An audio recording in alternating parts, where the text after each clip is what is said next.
Ya, Radio Indonesia Sehat Healthy Radio. Selamat siang Sobat Sehat semuanya. Apa kabar hari ini? Senang sekali di hari Kamis ya, 14 April 2022 kita berjumpa kembali dalam program Perawat Berbicara. Kami ucapkan selamat siang nih untuk Sobat Sehat yang siang-siang hari ini sembari beristirahat, menikmati udara di siang hari, sambil ngaso gitu ya di siang-siang sambil mendengarkan Raisa Radio melalui radio aplikasi streaming. Selamat siang juga untuk Sobat Sehat semuanya yang berada di website kami di radioindonesiasehat.com, dan juga selamat siang untuk Sobat Sehat yang sudah nongkrong nih di link kami, di link Zoom kami di Raisa Radio. Terima kasih banyak dan semoga Anda sehat hari ini.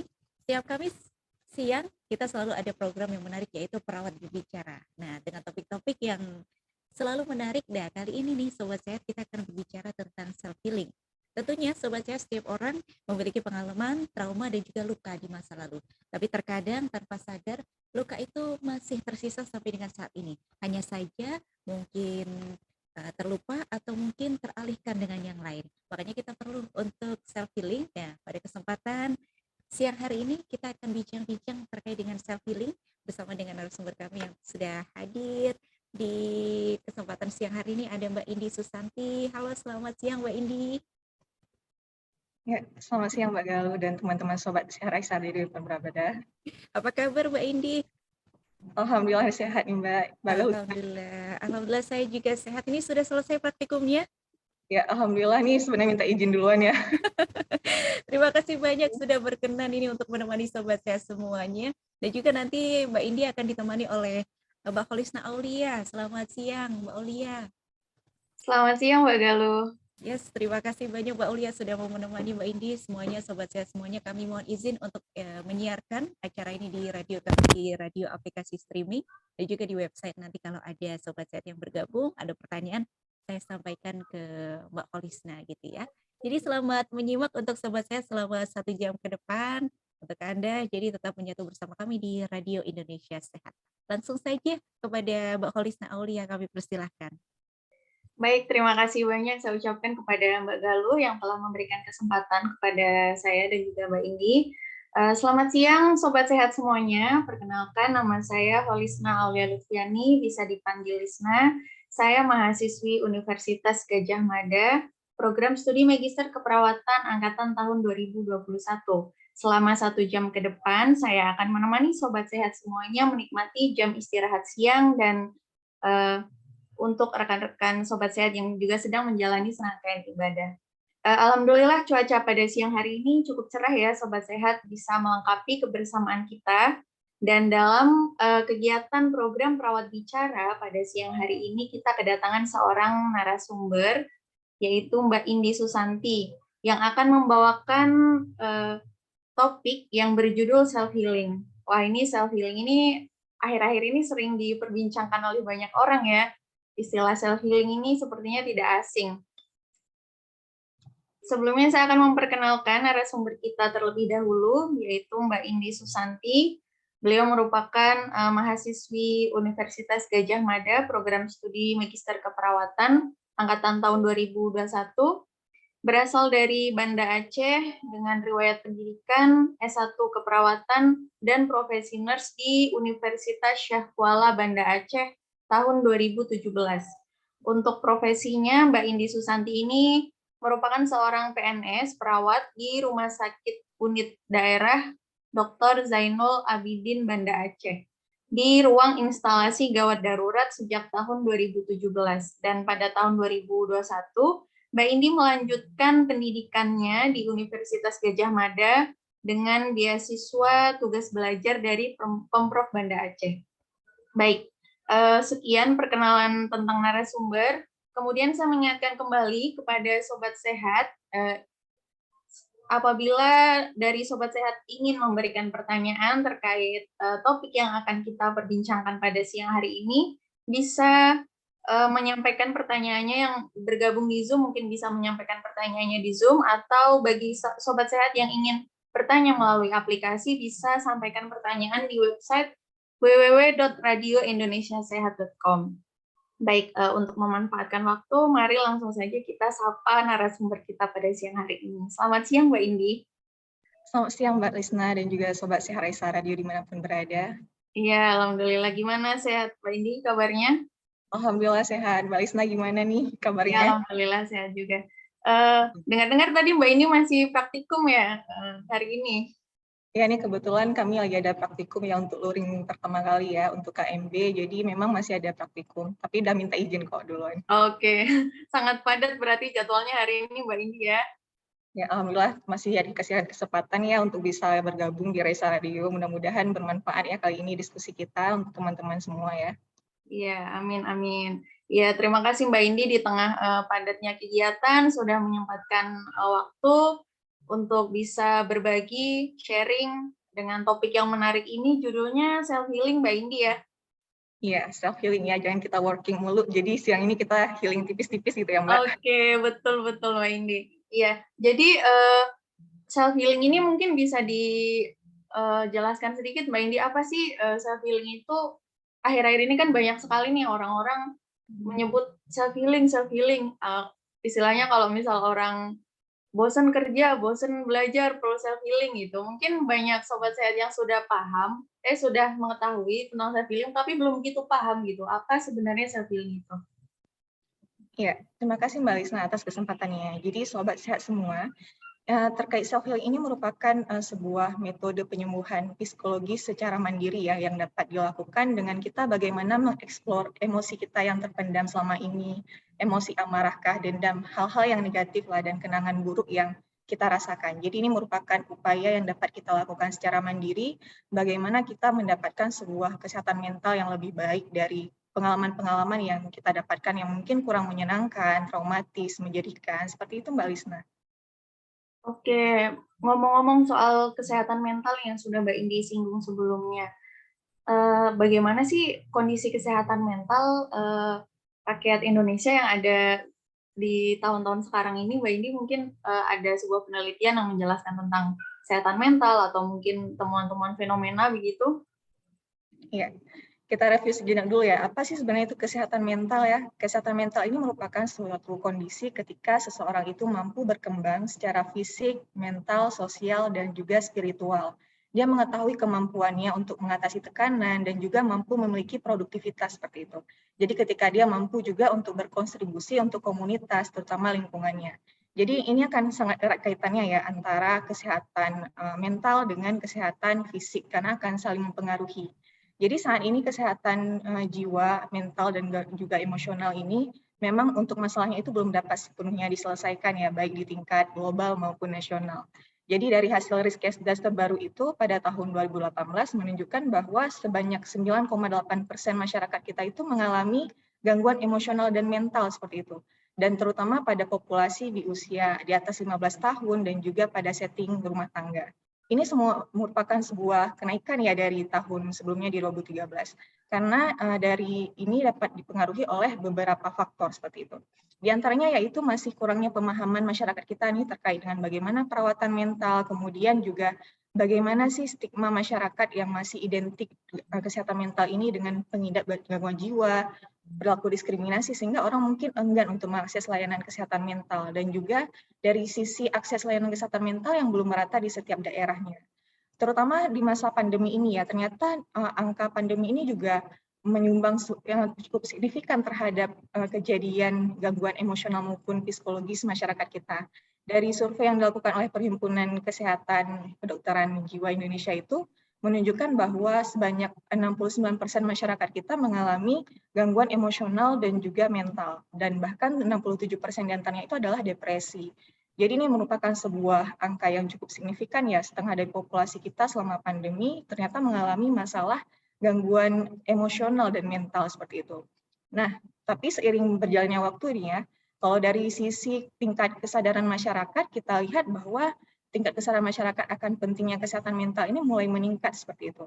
Hal ini dapat kita lihat dari banyaknya kampanye sosialisasi terkait dengan kesehatan mental, bahkan mungkin beberapa komunitas yang sudah terbentuk untuk memproklamirkan berapa pentingnya bahwa kesehatan mental ini tidak kalah penting dari kesehatan fisik. Dan juga tentunya ini akan mempengaruhi kan bagaimana persepsi masyarakat kita terhadap pentingnya kesehatan mental dan mereka tentu juga akan mempengaruhi perilakunya seperti itu. Nah, Kalau misalnya dari sisi kesadaran, alhamdulillah ini udah mulai peningkatan, ini merupakan sebuah apresiasi yang positif untuk kita berikan kepada masyarakat.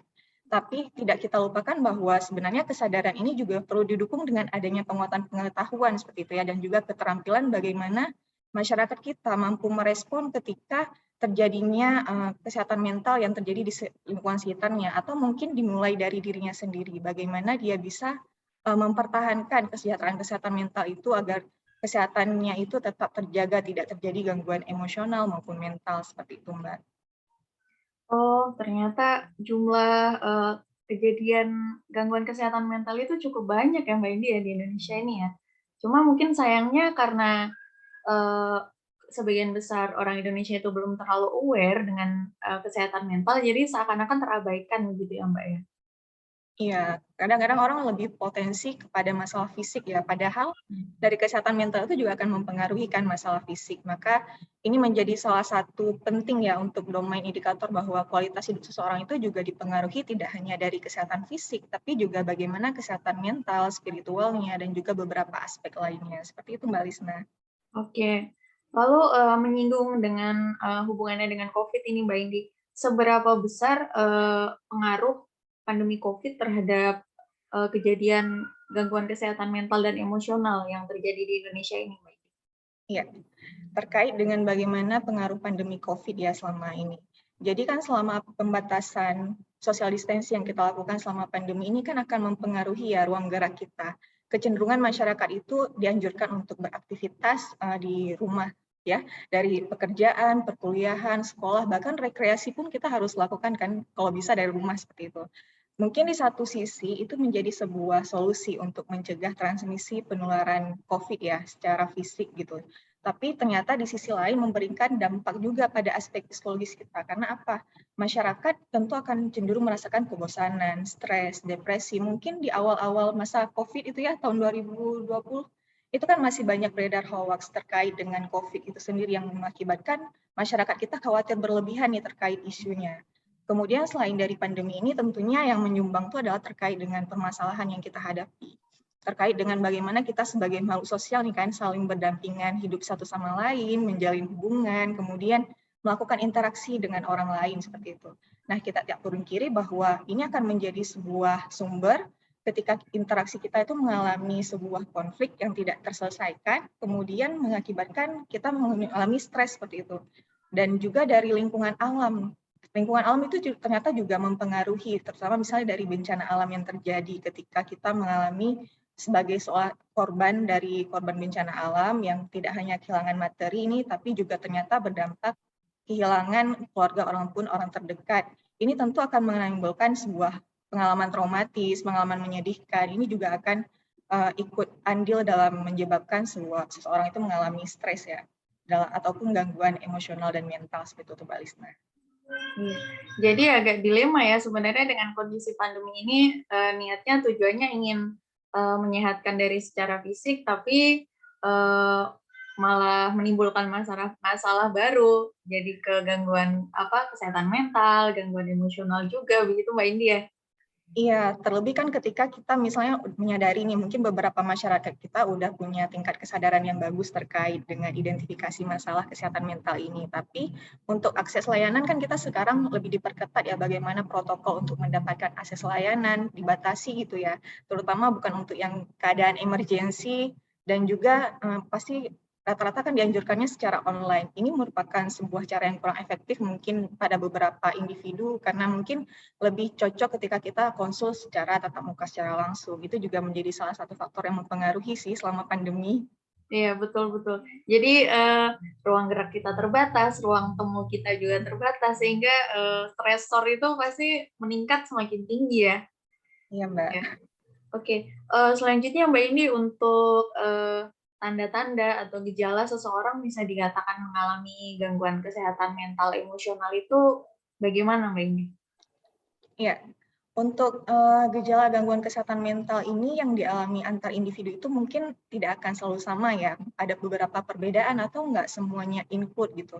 Tapi dari beberapa yang dapat kita lihat itu rata-rata umumnya orang yang mengalami gangguan emosional dan mental itu akan cenderung mudah marah, mudah kesal gitu ya, bahkan mungkin dengan hal-hal yang kelihatannya sepele ataupun hal-hal kecil seperti itu. Kemudian juga mudah untuk putus asa, kemudian minder gitu, cepat rendah diri, kecemasan, khawatir yang berlebihan, bahkan mungkin pada beberapa orang ini mengalami gangguan pola tidur, dan juga kehilangan minat ataupun mati rasa, kurang semangat gitu melakukan aktivitas kesehariannya, dan juga cepat masa lelah, dan juga akan sulit untuk konsentrasi ataupun fokus dalam menyelesaikan pekerjaan seperti itu.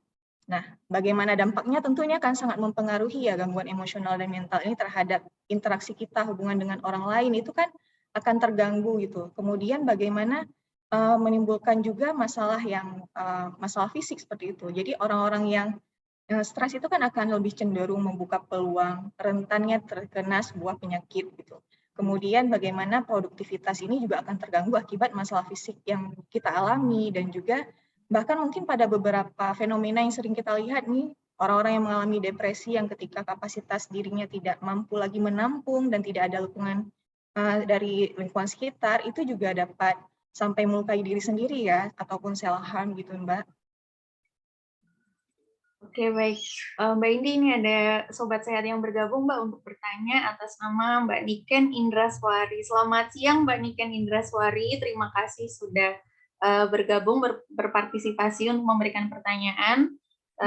Pertanyaannya adalah, selamat siang, Radio Raisa. Wah, temanya bagus. Izin bertanya, lalu bagaimana langkah pertama bila kita mengetahui bahwa diri kita mentalnya sedang kurang baik? Silahkan, Mbak Indi. Ya. Terima kasih Mbak Niken sudah bergabung. Baik, saya akan coba menjawab ya pertanyaannya, apa sih yang harus kita lakukan ya ketika kita mengetahui bahwa kita sedang mengalami gangguan kesehatan mental maupun emosional dari gejala-gejala yang sudah saya paparkan tadi ya. Yang pertama adalah kita mengenali masalah, yaitu bagaimana secara kognitif ini kan ketika kita mendapatkan stimulus berupa permasalahan yang kita dapatkan dari kejadian yang mungkin kurang menyenangkan gitu, yang menimbulkan kesedihan ataupun traumatis, ini kan akan ditangkap oleh alat indera kita ya, baik itu secara penglihatan, pendengaran, perasa. Kemudian bagi beberapa kejadian yang menyenangkan atau menyedihkan, itu biasanya memiliki kode unik tersendiri yang akan direspon oleh otak dan kemudian akan disimpan. Nah, pada beberapa kejadian yang unik tersebut dengan kode tersebut akan cenderung kita tarik memorinya, akan ingat, itu juga akan mempengaruhi bagaimana fokus kita terhadap stres tersebut, terutama ketika ketahanan diri kita terhadap masalah tersebut itu negatif ataupun di luar kapasitas kita dan tidak adanya dukungan dari individu. Yang pertama kita mengenali masalah, kemudian yang kedua adalah kita mengidentifikasi jenis masalah tersebut. Jadi masalah yang terjadi pada individu itu bisa dari konflik dengan orang lain atau konflik dengan diri kita sendiri. Jadi kita harus menentukan nih sebenarnya konflik permasalahan yang kita hadapi itu dengan orang lainkah atau berasal dari diri sendiri. Bagaimana kita membedakannya? Jadi kalau konflik dengan orang lain itu merupakan sebuah pertentangan ataupun permasalahan yang kita hadapi antar individu ya. Jadi kita tidak pungkiri dalam realitas kehidupan, dalam interaksi yang kita jalin, kita sering mengalami perbedaan latar belakang. Kemudian mungkin bagi yang sedang putus cinta nih, susah move on, di PHP-in, pembulian, ataupun percayaan dan berbagai latar belakang yang berbeda itu juga akan mengakibatkan konflik kan. Jadi kita harus identifikasi dulu. Atau kalau bukan dari konflik dengan orang lain, mungkin konflik dengan diri kita sendiri, yaitu ketika kita tidak mampu mengatasi masalah eksternal nih, masalah konflik dengan orang lain, kemudian kita menyalahkan diri sendiri. Nah, ini juga merupakan sebuah permasalahan ya. Ketika kita tidak mampu mengidentifikasi masalah tersebut, kita terlalu berlarut-larut dengan sebuah kegagalan ataupun ketidakcapaian kita atas sebuah tujuan.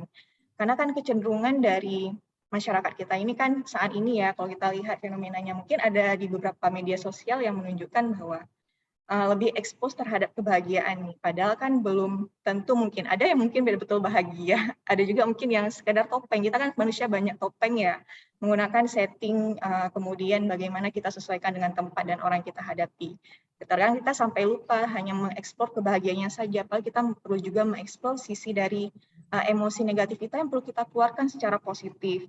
Misalnya untuk tidak terlalu memendam perasaan, kapan kita perlu mengungkapkan kalau kita sedang kecewa, sedang sedih, namun cara penyaluran itulah yang harusnya dilakukan secara baik. Seperti itu mungkin Mbak Lisna. Baik, begitu ya Mbak Niken Indraswari, langkah-langkah yang kiranya perlu dilakukan saat kita sedang merasa emosi atau mental kita sedang kurang baik gitu. Jadi mungkin ada istilahnya jangan ditutup-tutupi, jangan berpura-pura. It's okay to not be okay gitu ya Mbak Indi ya. Iya. Ya. Oke. Ini selanjutnya ada pertanyaan lagi dari Ibu Sinta Kristanti. Baik, terima kasih Bu Sinta sudah bergabung. Pertanyaannya adalah izin bertanya kegiatan apa yang bisa disebut sebagai self healing? Bagaimana standarnya? Apa standarnya? Atau bebas aja asal fun gitu. Silakan Mbak Iya. Indi. Terima kasih sebelumnya Bu Sinta untuk pertanyaannya ya. Baik, Indi coba jawab ya Bu. Terkait dengan metode self healing ini sebenarnya banyak banget ya Bu ya. Ini tergantung dari bagaimana kemampuan kita dalam melakukan metode-metode yang ada. Jadi self healing ini tidak hanya sebatas dengan identik sekarang ya, healing liburan gitu. Sebenarnya sangat luas ya untuk dapat kita lakukan. Jadi diantaranya itu adalah bagaimana misalnya dengan expressive writing itu juga merupakan dari self healing gitu. Kita mengekspresikan, melakukan terapi menggunakan media tulisan, misalnya dengan menulis diary, itu juga merupakan ternyata bagian dari self healing gitu, mengeksplor perasaan emosi negatif kita untuk menjadi positif. Kemudian ada beberapa metode lainnya seperti misalnya forgiveness, memaafkan ya. Jadi sebenarnya poin dari kita proses self healing ini adalah bagaimana kita menerima keadaan yang terjadi, memaafkan segala kesalahan yang ada, mencoba berdamai dengan keadaan itu juga akan membuat kita lebih tenang, lebih nyaman. Jadi sebenarnya poin konten dari self healing ini adalah berbagai aktivitas yang dapat kita lakukan secara mandiri untuk menyembuhkan luka ataupun traumatis yang kita alami seperti itu, Bu. Jadi banyak metodenya dan mungkin di sini bisa saya paparkan di antaranya ya. Kemudian juga dengan rasa kita bersyukur itu juga akan menjadikan kehidupan kita menjadi lebih baik. Yaitu kita bahwa sadari bahwa semua orang individu ini kan nggak ada yang sempurna ya, punya kelebihan dan kekurangannya. Setiap orang itu akan pasti memiliki masalah, cuman kadang-kadang beda aja responnya, bagaimana dia bisa adaptasi terhadap masalah tersebut dan bagaimana cara dia menunjukkan. Jadi lebih menghargai bahwa semua yang kita alami ini adalah kehendak dari Yang Maha Kuasa, yang harus kita jalani, dan ini merupakan sebuah proses menjadikan kita menjadi orang yang lebih baik. Dan tidak ada masalah tanpa solusi seperti itu. Tinggal kita diarahkan untuk mencari jalan yang mana mau kita tempuh. Dan selain itu juga bisa dengan self-compassion, yaitu bagaimana kita mengembangkan rasa kebaikan dalam diri kita. Terkadang kita merasa dengan ketidakberdayaan yang kita punya, ketidakmampuan yang kita miliki, itu kadang membuat kita kurang bersyukur kan. Padahal kita lihat orang lain yang terkadang lebih dari kita, kesulitan yang dialami, itu juga akan mengembangkan rasa empati dan simpati kita untuk bisa lebih respect bagaimana memberikan kebaikan ke orang lain dan juga mempersepsikan bahwa setiap kebaikan yang akan kita berikan itu juga akan kembali kepada kita. Kalau kita kepada kita, maka kebaikan itu juga akan kembali kepada orang-orang yang kita sayangi di sekitar kita. Mungkin seperti itu, Bu Sinta. Wah, jawabannya sangat bagus sekali nih Mbak Indi. Dapat respon dari Ibu Sinta Kristanti, terima kasih infonya Mbak, bahwa self healing itu nggak melulu liburan ya. Baik, terima kasih. Selanjutnya ini ada sobat sehat lain Mbak Indi yang bergabung dari Mbak Rahminanda Kusuma. Halo Mbak Rahminanda Kusuma, selamat siang. Pertanyaannya, Mbak, bagaimana bila ada teman kita yang sedang stres dan menarik diri, bagaimana cara kita membantu teman tersebut? Silahkan Mbak Indi. Ya, terima kasih ya Mbak atas pertanyaannya. Terkait bagaimana sih peran kita untuk bisa memfasilitasi ya teman-teman kita yang mungkin yang sedang healing nih. Jadi kan kalau self healing itu kan dia lebih kepada upaya mandiri ya yang dapat dia lakukan oleh individu yang bersangkutan. Bagaimana peran lingkungan sekitar adalah bagaimana kita bisa menciptakan support system nih, dukungan yang dapat mendukung proses penyembuhan individu itu. Yaitu bagaimana dengan kita memberikan dukungan emosional, memberikan pendampingan selama proses perbaikan. Bisa menjadi kawan sharing dengan yang kawan kita yang sedang mengalami gangguan emosional, ataupun memberikan waktu bagi dia untuk introspeksi terhadap masalah yang dihadapi, itu juga merupakan sebuah bagian ya. Jadi peran kita itu lebih kayak fasilitator, pendampingan, dan juga menciptakan lingkungan yang nyaman untuk teman kita itu melakukan self-healing. Seperti itu mungkin, Mbak. Baik, terima kasih Mbak Indi. Selanjutnya ada lagi sobat sehat yang bertanya Mbak Indi atas nama Mas Hilmi Surya. Selamat siang Mas Hilmi Surya. Ini pertanyaannya adalah selamat siang, mohon penjelasannya terkait dengan konflik dengan diri sendiri tadi. bagaimana menyeimbangkan untuk memberi semangat pada diri tetapi tidak menuntut diri. Terima kasih. Iya, terima kasih Mbak Hilmi ya. Mas Hilmi ya. Jadi terkait bagaimana kita mengontrol ya konflik dalam diri kita sendiri. Seperti yang saya katakan tadi, bahwa konflik diri sendiri ini adalah ketika kita merasakan permasalahan yang kita hadapi secara eksternal itu tidak dapat teratasi, kemudian kita menyalahkan diri kita sendiri atas kesalahan tersebut. Nah, yang perlu kita sadari dalam hal ini adalah bahwa semua hal yang kita lakukan mungkin tidak akan sesuai dengan keinginan kita, harapan kita. Tapi yang kita perlu fokuskan dalam hal ini adalah bagaimana proses kita. Terkadang mungkin hasil tidak akan sesuai dengan apa yang kita ekspektasikan, tapi bagaimana proses upaya itu yang lebih akan kita hargai. Memberikan apresiasi kepada diri bahwa sejauh ini kamu udah kuat loh, kamu udah menjalani berbagai masalah, tantangan, dan buktinya kamu bertahan udah sejauh ini. Jadi jangan pernah menyerah dengan keadaan seperti itu. Bersyukur dengan apa yang kamu jalani saat ini, bahwa proses setiap kejadian yang menyedihkan ataupun traumatis itu ternyata memberikan pembelajaran bagi kita untuk bisa menjadi orang yang lebih baik, bisa keluar dari zona nyaman kita. Memang untuk keluar dari zona nyaman ini nggak akan enak gitu ya, pasti tantangan dan hambatan di awal itu pasti ada, namanya juga keluar dari zona nyaman, tapi bukan dalam artian kita meninggalkan zona nyaman, enggak, tapi kita memperluas zona nyaman kita untuk melalui proses di dalam zona pembelajaran ataupun zona pertumbuhan ini untuk menjadi orang yang lebih baik. Jadi lebih bagaimana kita menerima setiap kekurangan yang kita miliki, berorientasi dalam proses, dan menjadikan setiap kegagalan itu menjadi sebuah pembelajaran, dan jangan lupa untuk bangkit seperti itu. Jadi nggak terlalu lama-lama bersedih dengan setiap kesedihan ataupun kegagalan.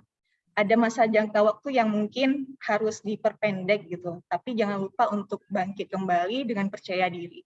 Seperti itu mungkin, Mas.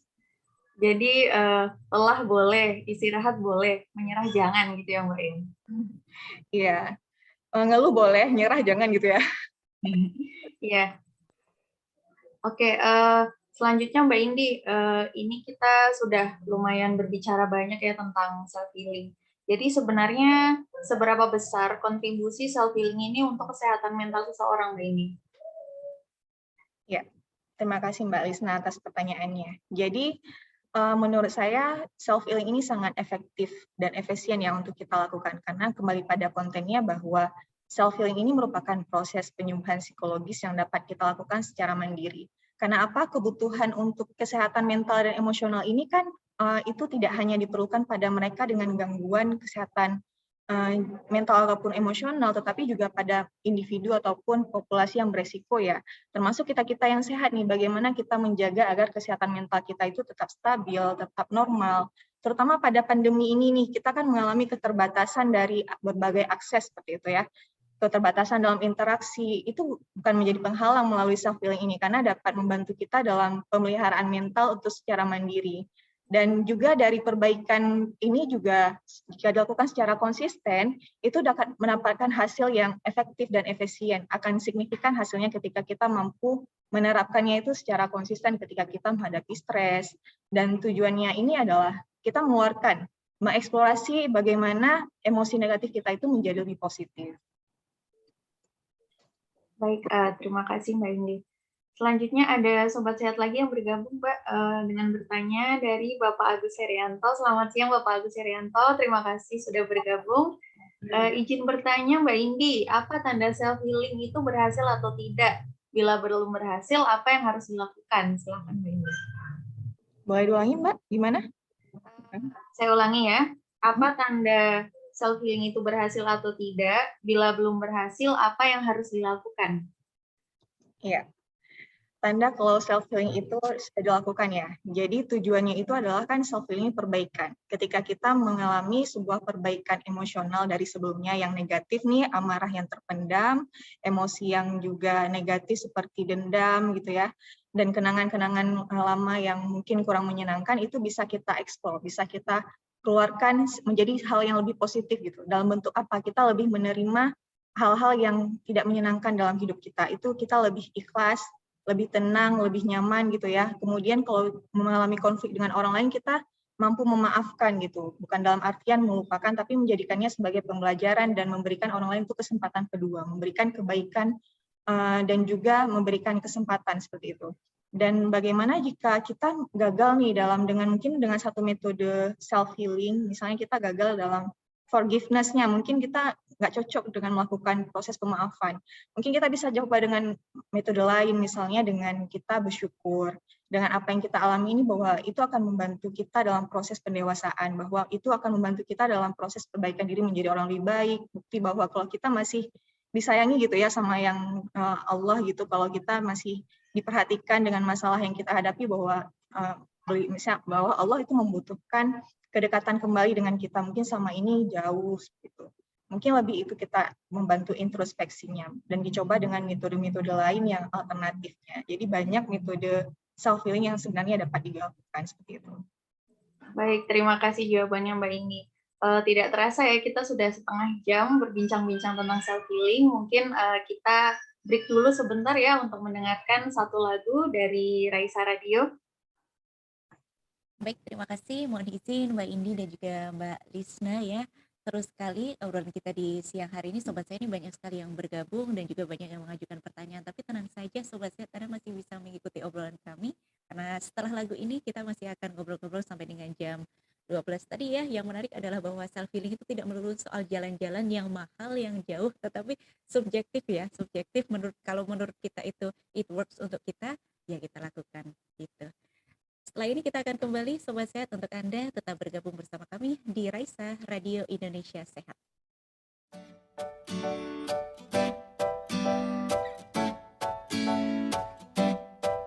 Tak ingin ku pendam rasa bahagia, ku ingin teriakan cerita cinta tentang kita di masa depan.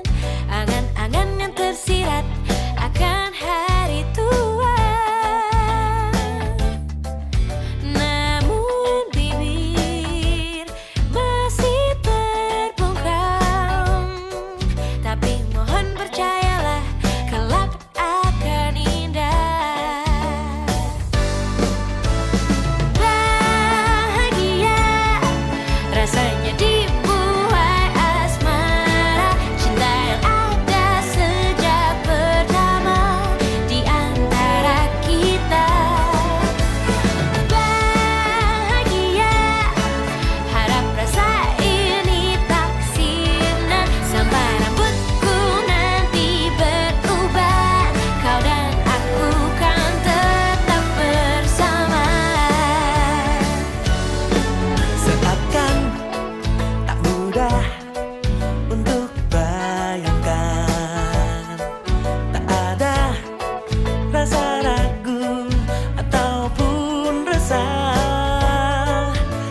Raisa, Radio Indonesia Sehat, Healthy Radio, satu lagu dari Hi-Fi dengan Bahagia, membuat kita bertanya nih, sudahkah Anda bahagia hari ini? Sudahkah kita bahagia hari ini? Karena kadang kita mencari-cari bahagia di luar, padahal kita sendiri yang tahu apa yang membuat kita bahagia.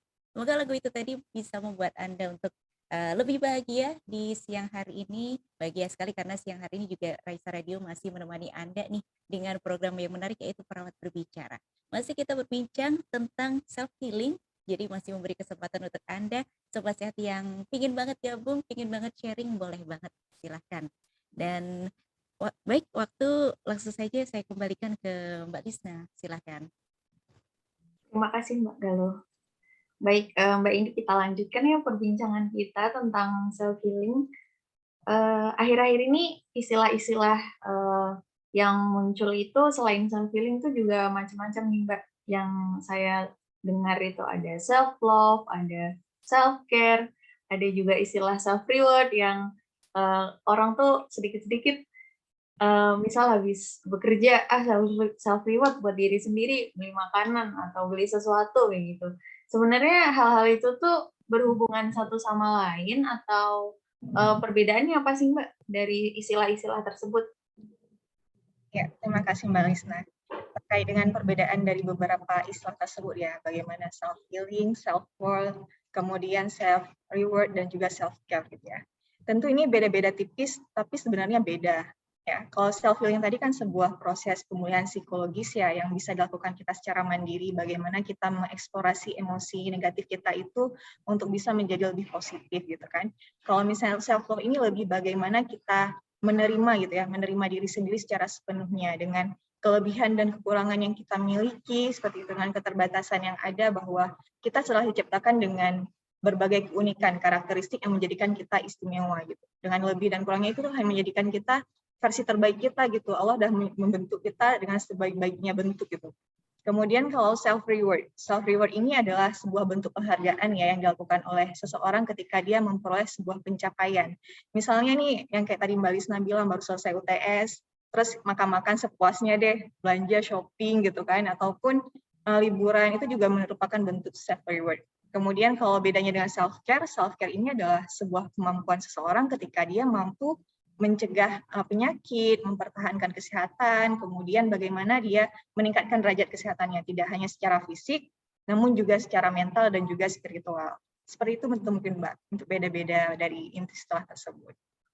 Oke, jadi itu perbedaan dari istilah-istilah yang akhir-akhir ini muncul ya terkait self-healing Mbak Indi. Lalu begini Mbak Indi, kan biasanya orang yang selalu menyebut self-healing itu kan seringnya orang yang sudah remaja, orang yang sudah dewasa, tapi pada anak-anak juga kan tidak menutup kemungkinan ya Mbak Indi ya untuk mengalami kebosanan dan pasti mereka juga perlu self-healing juga seperti orang dewasa. Apalagi kalau melihat kondisi pandemi sekarang, anak-anak itu kuliahnya belajarnya online, main juga terbatas. Biasanya kan kalau anak-anak kan lebih suka main, bertemu dengan teman-teman, kayak gitu. Mungkin dari Sobat Sehat yang sudah menjadi orang tua begitu, ingin tahu sih gimana caranya untuk memberikan self-healing pada anak begitu Mbak Indi? Ya, kalau misalnya self-healing tadi kan hal-hal yang dapat dilakukan penyembuhan itu secara mandiri ya. Nah, kalau misalnya kondisi anaknya usianya nih di bawah remaja, anak usia sekolah gitu ya. Kalau anak remaja mungkin udah mampu dia mengelola bagaimana secara kognitif, emosionalnya itu juga lebih mampu dia kontrol. Tapi bagaimana dengan anak-anak usia prasekolah ya?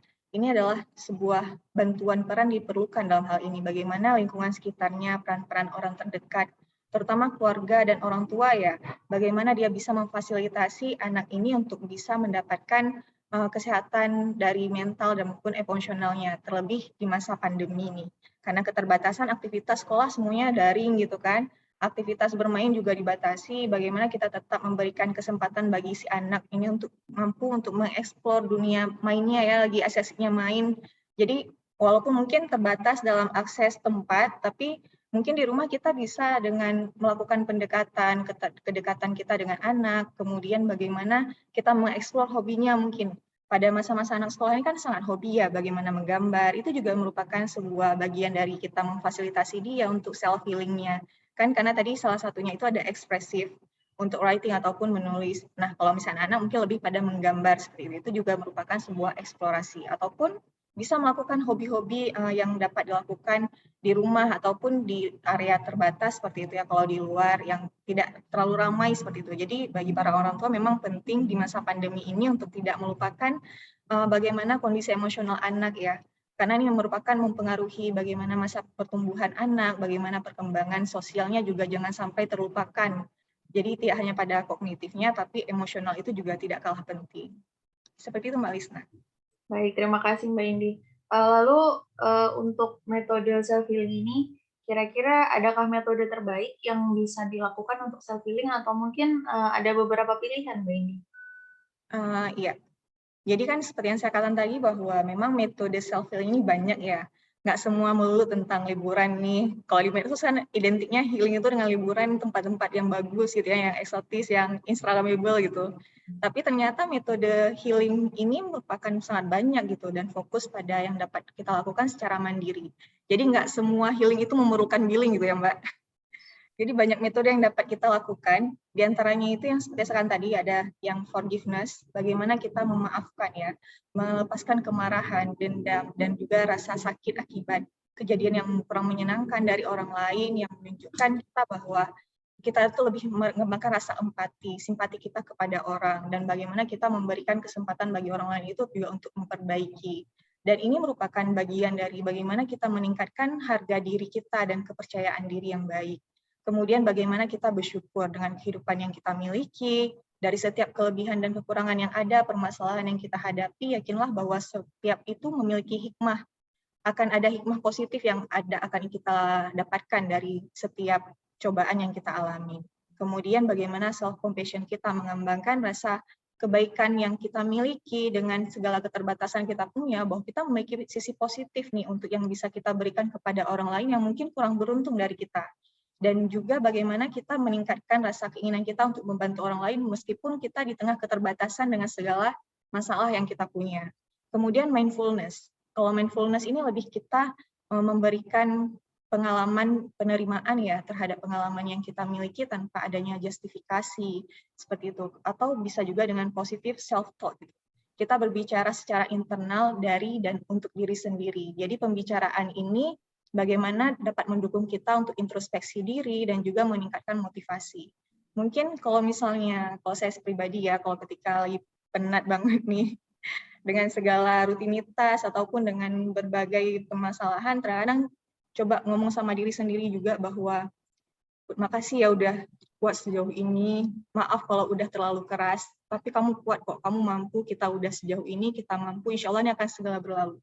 Jadi penting kayak semacam meditasi ataupun obrolan kita di dalam setiap doa ataupun ritual keagamaan yang kita lakukan itu juga merupakan bentuk dari positive self-talk, terutama mungkin momen di Ramadan ini ya, bagaimana kita bisa mengembangkannya menjadi lebih baik. Atau yang lainnya itu contohnya adalah expressive writing yang seperti saya katakan tadi, menulis diary itu juga ternyata merupakan bagian dari self-healing dan ternyata cocok juga untuk mereka yang introvert gitu, kurang suka ataupun kurang nyaman ketika mungkin berdiskusi atau sharing dengan orang lain, tapi dia masih bisa mampu untuk mengeksplor perasaannya melalui media tulisan. Atau kita dengan melakukan relaksasi. Relaksasi ini banyak bentuknya ya metodenya, mulai dari teknik nafas dalam, otot progresif, ataupun dengan kita guided imaginary, yaitu teknik relaksasi dengan kita membayangkan hal-hal positif, membayangkan hal-hal yang menyenangkan, kejadian ataupun tempat yang memiliki memori yang indah seperti itu. Dan yang terakhir adalah self-management. Kalau self-management ini adalah bagaimana kita mampu mengalokasikan kemampuan yang kita miliki, keterampilan yang ada, misalnya melalui bakat ataupun hobi yang kita punya, itu juga bagian explore untuk self-healing, seperti itu Mbak Aris. Dan untuk kecocokan ini sih relatif ya, jadi dari metode-metode yang sudah saya sampaikan tadi, sangat relatif dan subjektif. Jadi mungkin ini akan menjadi beberapa pertimbangan metode yang dapat digunakan seperti itu. Iya, terima kasih Mbak Indi. Jadi kita dapat tagline baru ya,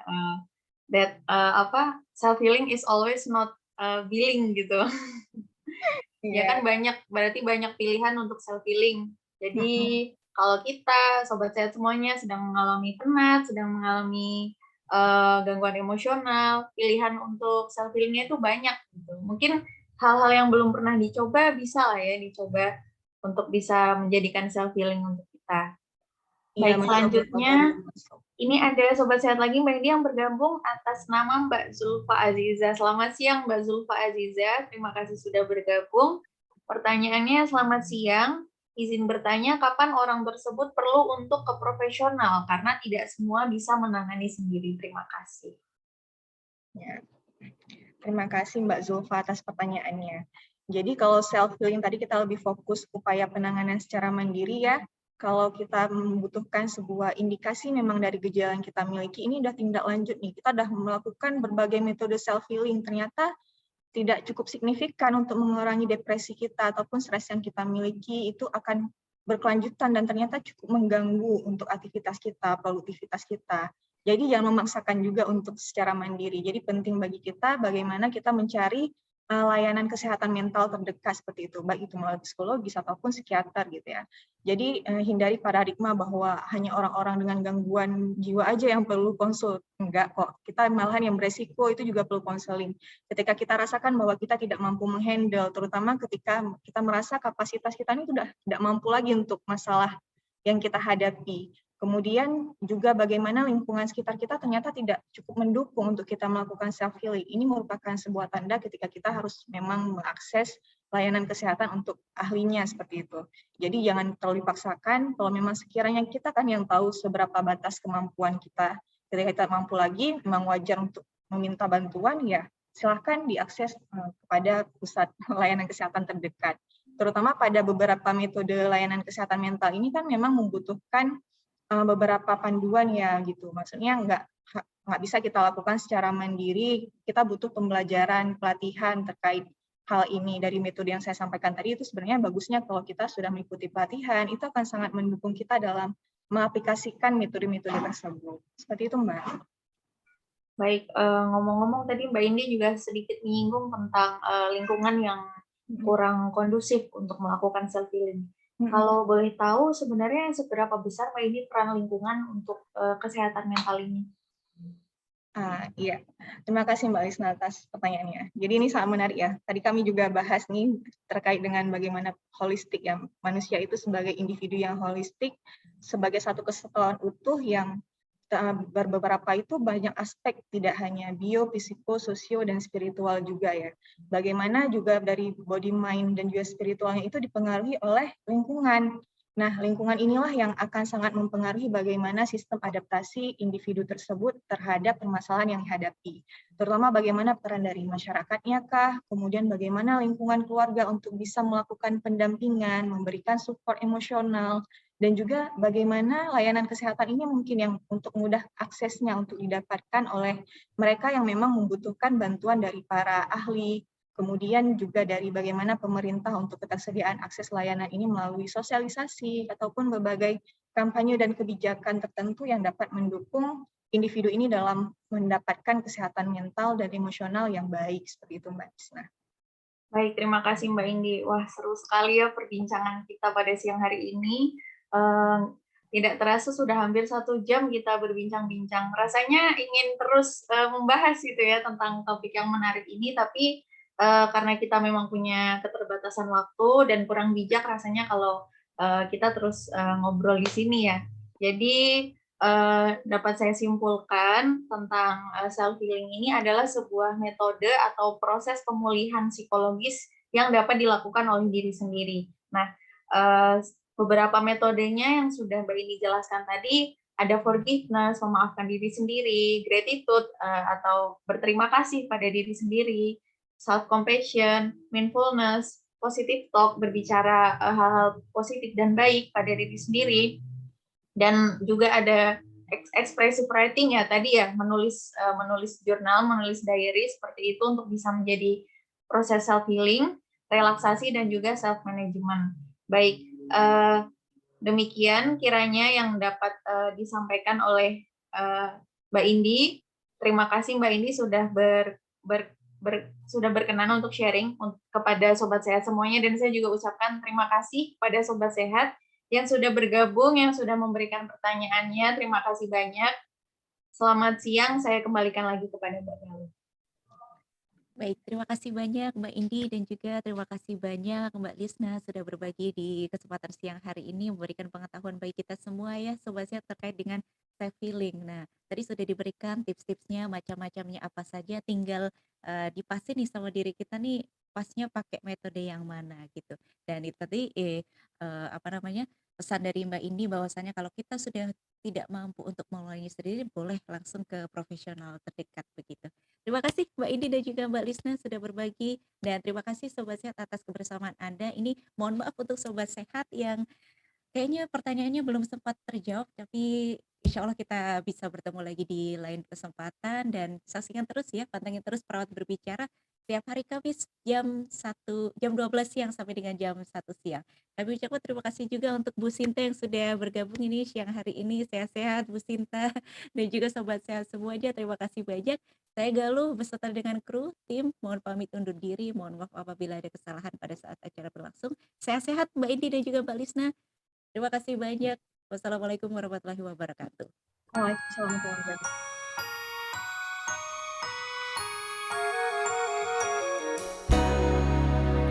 Sungguh tiada pernah ku sangka, sungguh tiada pernah ku duga, kau datang padaku, kau bawa diriku melayang, mata hati kita bicara tentang cita-cita dan cinta, juga getar di dada, tak ada lagi dusta. Sungguh tiada pernah ku sangka, sungguh tiada pernah ku duga, kau datang padaku.